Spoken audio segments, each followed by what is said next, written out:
So welcome back to this wonderful session. Nous sommes de retour. Bienvenue, mesdames et messieurs. La séance d'aujourd'hui parlera d'Edmond Becquerel. PDF lab, and I'm really happy to give the Je suis floor chercheur et je suis enchanté de passer la parole à Hans Schoff, for this wonderful session. notre modérateur,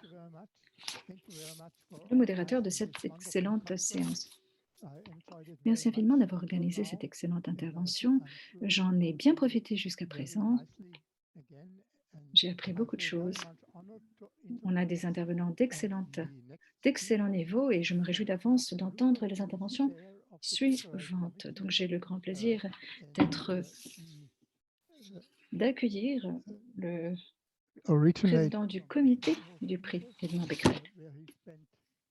Long time and produced very nice results in his background. Les résultats qu'il a obtenus dans le cadre de ses recherches sont extrêmement positifs. On your explanations about Et the nous nous Becquerel. réjouissons d'entendre vos explications concernant le prix Becquerel. So, the floor is yours. La parole à Joachim Luther. Bonjour à tous.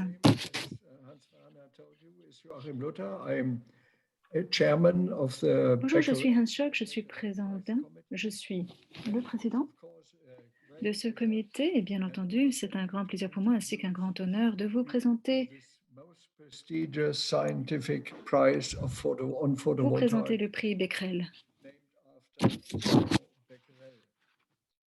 C'est un prix éponyme, la plus importante distinction scientifique d'Europe en matière de photovoltaïque et j'aimerais vous citer un extrait du règlement du comité du prix.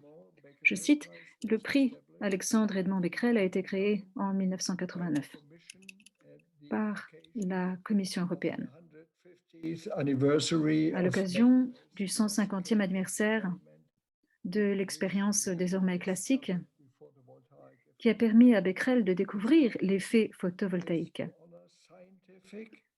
Le prix vise à récompenser le mérite en matière de sciences, de technique ou de gestion dans le développement de l'énergie solaire photovoltaïque,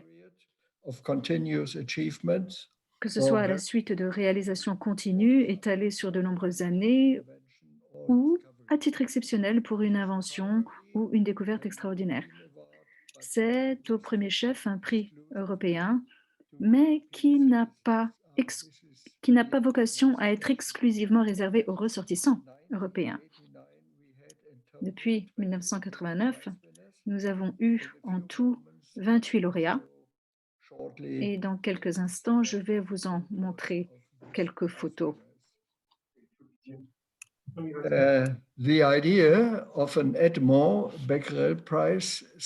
L'idée du prix Edmond Becquerel vient du professeur Bob Hill de l'université de Newcastle au Royaume-Uni. Le professeur Bob Hill était directeur du Photovoltaics Application Center, donc le centre des applications photovoltaïques, qui a retracé l'histoire du développement du photovoltaïque. Et c'est Bob Hill qui a eu l'idée de suggérer à la Commission européenne de célébrer d'une façon ou d'une autre le 150e anniversaire de la découverte du photovoltaïque. Et Bob Hill a également suggéré qu'un prix soit créé par la Commission européenne en hommage permanent à l'inventeur de notre discipline. What did you say? Okay, I continue. At the European Commission, Je poursuis.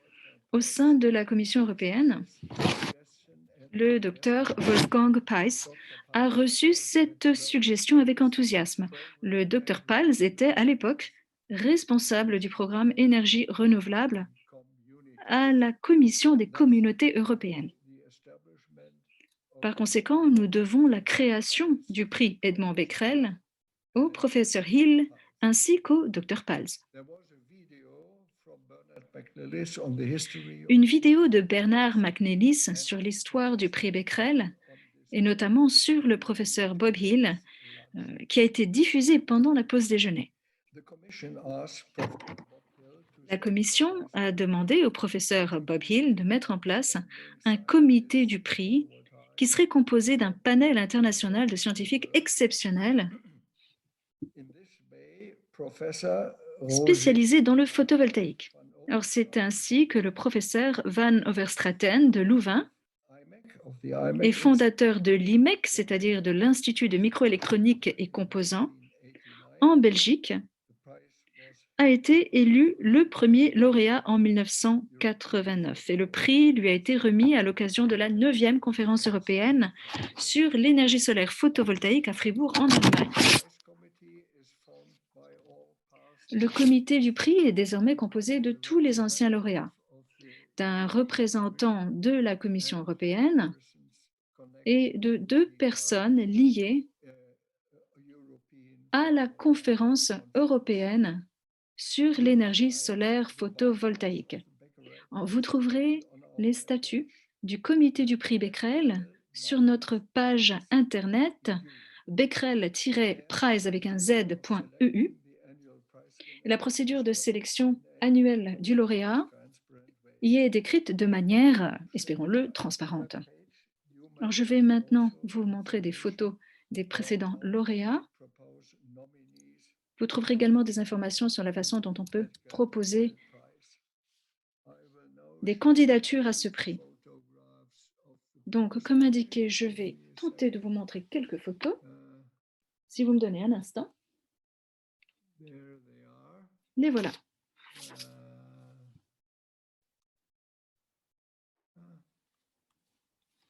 Okay, these were the first prize Voici les premiers lauréats qui ont remporté le prix Becquerel. Bernard Bloch, Antonio Luc, Dr Morton Prince, Et ça nous mène jusqu'en 1994. Le deuxième lot, vous voyez les noms à l'écran. Malheureusement, certains nous ont quittés depuis. En 2003, Wolfgang Pals a remporté le prix et c'était l'un des pères fondateurs du prix, si vous vous rappelez bien. Et vous avez ici le troisième lot.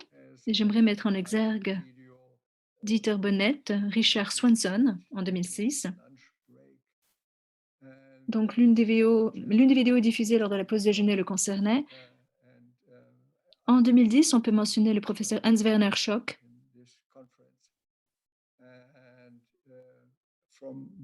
Qui a eu la gentillesse de me présenter.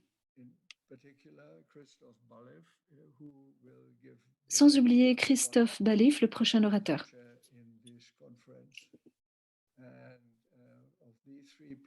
Et sur ces 3 personnes, nous avons Pierre Verlinden, qui a remporté le prix l'année dernière. Et vous avez pu visionner sa vidéo au cours de la pause déjeuner.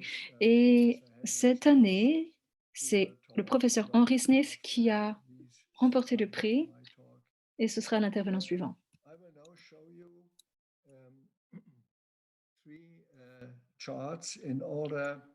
Voici 3 graphiques à l'appui.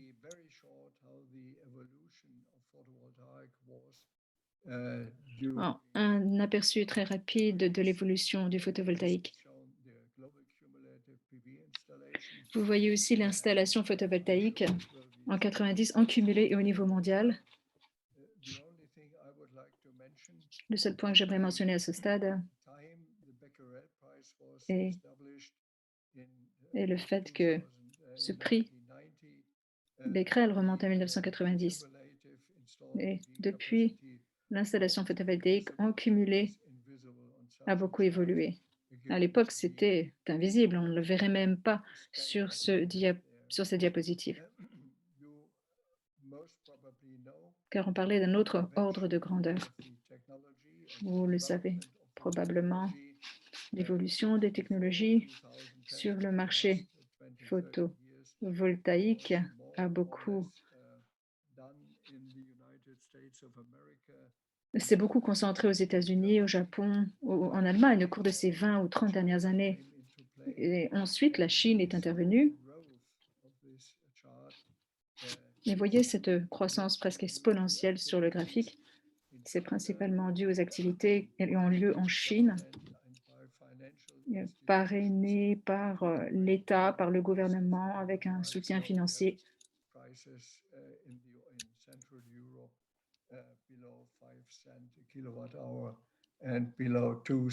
En effet, le coût actuel par kilowattheure est inférieur à 5 centimes d'euros en Europe centrale, mais inférieur à 2 centimes d'euros dans certaines régions ensoleillées. Il y a tant de scientifiques qui travaillent sur ce sujet dans de nombreux pays. Et à l'avenir, il y aura d'autres technologies disponibles sur le marché.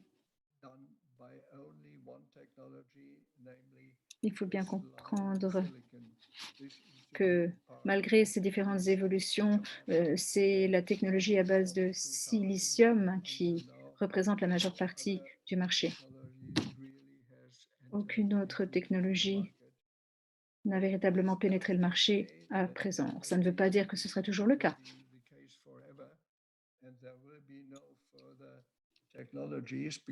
D'autres technologies vont sûrement se faire jour.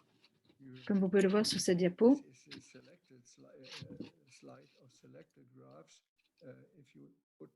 voici un graphique.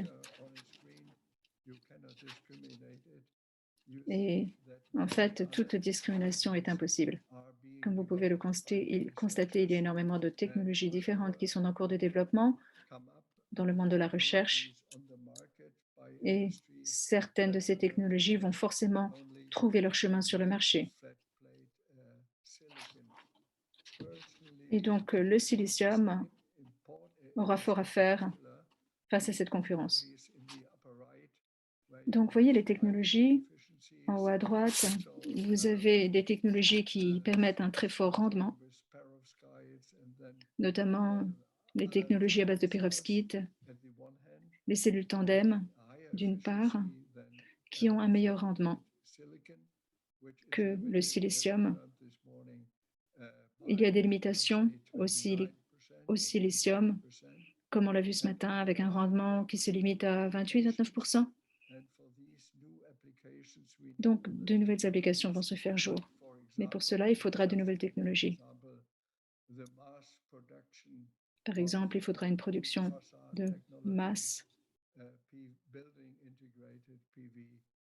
permettant l'intégration de cellules photovoltaïques, et ce dans le monde entier. Voilà, c'est tout pour moi. Et j'aimerais conclure mon intervention sur une remarque personnelle. En mars prochain, je vais fêter mon 80e anniversaire. Et c'est l'occasion idéale de passer le relais.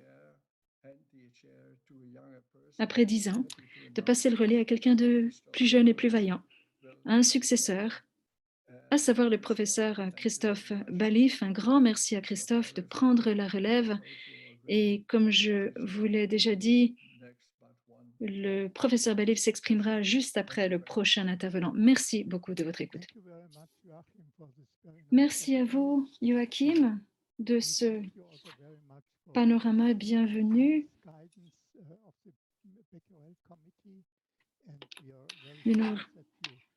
Nous nous réjouissons des orientations apportées par le comité Becquerel depuis de si nombreuses années, mais nous sommes bien entendu très tristes que vous nous quittiez. Encore une fois, un grand merci. Et je suis sûre que vous vous réjouissez d'avance de passer à un autre chapitre de votre vie après toutes ces années. Okay. Thank you very much, Joachim and Hans, for this. Merci beaucoup à Joachim et merci beaucoup à Hans pour cette introduction.